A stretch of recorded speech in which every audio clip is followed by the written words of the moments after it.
Jaz mislim, da je veliko število ljudi v javnem sektorju, ki deluje tudi na nek pogon poslanstva. Omenili ste jih sami. Tisti, ki skrbijo, da zaključim, tisti, ki skrbijo za naše najmlajše v vrtcih, učitelji, ki šolajo v bistvu cele generacije in pripravljajo na te zadeve, in te ljudje so premalo plačani. To je definitivno.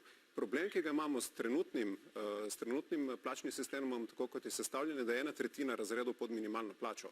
In mi se premalo pogovarjamo o tistih, ki so na dnu plačne lestvice, in bistveno preveč o tistih, in zdravniki tle prednjačijo, ki jim so v bistvu rekorderji na prvih 1000 mestih, kjer imamo več kot 900 zdravnikov po višini plač. Tako da fokus mora biti, kot pravi, tem anomalijam, ki so na spodnjem delu lestvice.